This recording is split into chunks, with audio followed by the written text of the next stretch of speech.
حضرت ام معبد، یہ حضرت ام معبد وہی ہے جس نے ہجرت کے موقع پر رسول اللہ کی دعوت فرمائی تھی، ہاں، اور حضور صلی اللہ علیہ وسلم کو دودھ پلایا اور ان کی مہمان نوازی کی، اور پھر انہوں نے حضور کا ایک بہت بہترین خطبہ یعنی حضور کی شان بیان کی ہے۔ وہ حضرت ام معبد کی ایک بہن ہے، اور ان کی ایک بیٹی ہے حضرت ہند، ان کا نام ہی تھا۔ وہ بیان کرتی ہے کہ ایک مرتبہ اللہ کے پیارے رسول صلی اللہ علیہ وسلم ہمارے یہاں تشریف لائے، حضور ظاہری زندگی میں جب تھے تب تشریف لائے، تو ہمارے خیمے میں آرام فرمایا تھوڑی دیر، اور جب بیدار ہوا نا تو فرمایا، کہا ہند پانی لا۔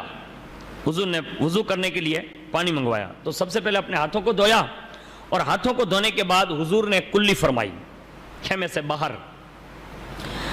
تو جہاں حضور نے کلی کا پانی ڈالا نا، تو وہ ام معبد کی بہن کی صاحبزادی حضرت ہند بیان کرتی ہے کہ وہاں جہاں حضور نے کلی کی، وہاں صبح میں اٹھ کر ہم نے دیکھا نا تو عجیب و غریب ایک درخت وہاں اگایا، یعنی حضور کے زبان اقدس سے لگا ہوا منہ والا پانی جب ایسے وہاں گرایا نا تو وہاں ایک درخت پیدا ہو گیا، اور وہ فرماتی ہیں کہ جس میں بڑے بڑے پھل لگنے لگے، پھل جن میں عنبر جیسی خوشبو آتی تھی۔ حضور کا جو منہ والا پانی گرا ہے، عنبر سی خوشبو آتی تھی، اور اس کی مٹھاس یعنی پھل کی، وہ شہد سے بھی زیادہ میٹھے تھے۔ یعنی یہ حضور کے منہ والے پانی کی برکت میں آپ کو بتا رہا ہوں۔ ان پھلوں میں یہ خاصیت تھی کہ اگر بھوکا کھائے تو سیر ہو جاتا تھا، یعنی جیسے کھانا کام دیتا ہے نا، ایسے ہی یہ پھل کام دیتا تھا۔ اگر کوئی پیاسا اس کو کھائے تو وہ سیراب ہو جاتا تھا، یعنی جیسے پانی پیاس کو ختم کر دیتا، ایسے یہ پھل بھی ختم کر دیتا تھا۔ اور فرمایا جب کوئی بیمار ہو جاتا اور یہ پھل کھاتا نا تو اللہ شفا عطا فرما دیتا، یعنی اس پھل کی خاصیت یہ تھی۔ اور فرماتے ہیں اگر کوئی اونٹ، کوئی بکری، کوئی جانور اس کے پتے کھاتے تھے تو اللہ ان جانوروں کے دودھ میں برکت عطا فرما دیتا تھا۔ حضور کے زبان اقدس سے نکلنے والے ایک پانی سے جو درخت پیدا ہوتا ہے نا، اس کی یہ کیفیت میں نے ابھی آپ کے سامنے پڑھی ہے۔ اب مجھے بتاؤ اس امام حسین کی شان میں کیا بیان کروں جس کے جنم ہوتے ہی رسول اللہ نے اپنی زبان چوسائی ہو، یعنی کائنات کا وہ کیسا عظیم شہزادہ ہوگا کہ جس کو رسول اللہ نے اپنے سینے تک لا کر اپنا لعاب دہن جو عطا فرمایا ہو۔ لیکن یہ ام معبد کہتی ہے کہ ہم نے اس درخت کا نام ہی برکت والا درخت رکھ دیا، یعنی یہ درخت اب برکت والا ہو گیا، اور اطراف و اکناف میں کثیر تعداد میں لوگ آتے بھی تھے، اس سے فیض بھی حاصل کرتے تھے، یعنی پھل لے جاتے، پتے لے جاتے، جیسا جیسا موقع ہوتا لوگ اسے بڑے فائدہ اٹھاتے تھے، تو ہم نے سوچا اس کا نام ہی برکت والا درخت رکھ دیں۔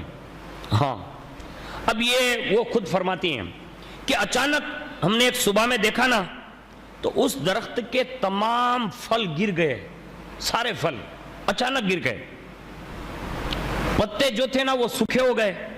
ہم لوگ بہت پریشان ہو گئے کہ ایسا کیوں ہوا، آخر یہ پھل اتنا ہرا بھرا رہتا تھا کہ کبھی وہ سوکھتا نہیں تھا، اچانک اس کے پھل بھی غائب، پتے بھی غائب، اور وہ سوکھ گیا۔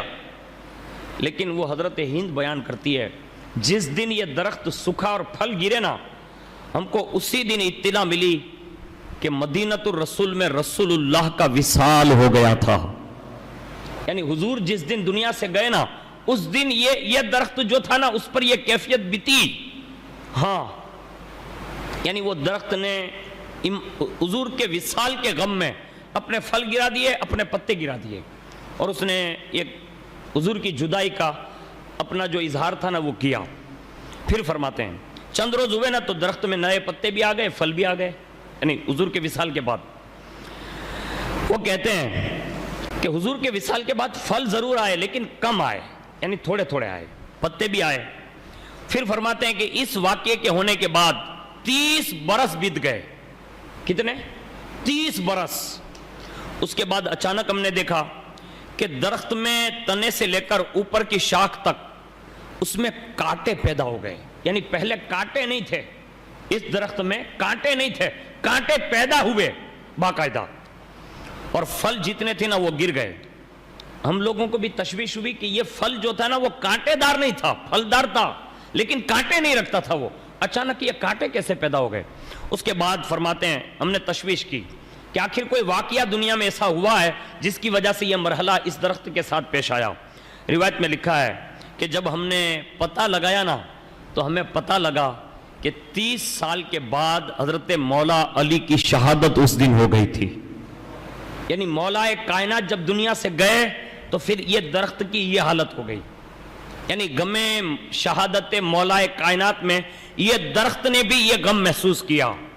اب سمجھ سکتے ہیں میری بات سمجھ رہے ہیں نا؟ میں ایک درخت کی بات بتا رہا ہوں جو حضور کے وصال میں, حضور کے ہجر میں مولا علی کی شہادت پر یوں اپنے آپ کو بیان کرتا ہے اور وہ دکھا رہا ہے کہ میں ایسے غم میں ہوں. اس کے بعد سنیے, پھر وہ کہتی ہیں کہ اس کے بعد اس درخت میں کبھی پھر پھل نہیں لگے. درخت رہا لیکن پھل نہیں لگے, محض پتے باقی رہ گئے. ہم لوگ اس پتوں سے بھی فیض حاصل کرتے رہے ایک زمانے تک کہ اس میں جو بھی برکتیں ملتی وہ ہم پاتے. لیکن کچھ دنوں کے بعد ایک صبح میں ہم نے دیکھا کہ اس مبارک تنے کے اندر سے, یعنی درخت جو کھڑا تھا نا اس کا تنا جس کو بولتے ہیں نا درخت کا مین جو تھڑ ہوتا ہے, اس کے اندر سے ہم نے دیکھا کہ تازہ تازہ ترین خون ٹپک رہا ہے. اور پتے جتنے تھے نا وہ سوکھ کر مطلب راکھ ہو گئے. ہم لوگوں نے گمان کیا پھر کوئی بڑا معاملہ ہوا ہوگا, یعنی ایسا کوئی واقعہ پیش آیا ہے کہ جس میں یہ درخت ہمیں کچھ اشارہ دے رہا ہے. اس کے بعد وہ کہتے ہیں کہ ہم نے اس دن دیکھا کہ پورا دن جو ہے نا وہ پریشانی کا گزرا, وحشت کا گزرا. ہمیں کوئی خوشی اور فرحت محسوس نہیں ہوئی اس دن. یہاں تک کہ ہم جب درخت کے قریب گئے نا, غور سے سنیے گا, ہم جب بالکل قریب گئے نا تو ہم نے درخت کے رونے کی آواز سنی. یعنی وہ درخت خون بھی بس مطلب ٹپک رہا تھا, خون ٹپکانے کے ساتھ وہ رو بھی رہا تھا. ہم لوگوں کو اور وحشت بڑھ گئی.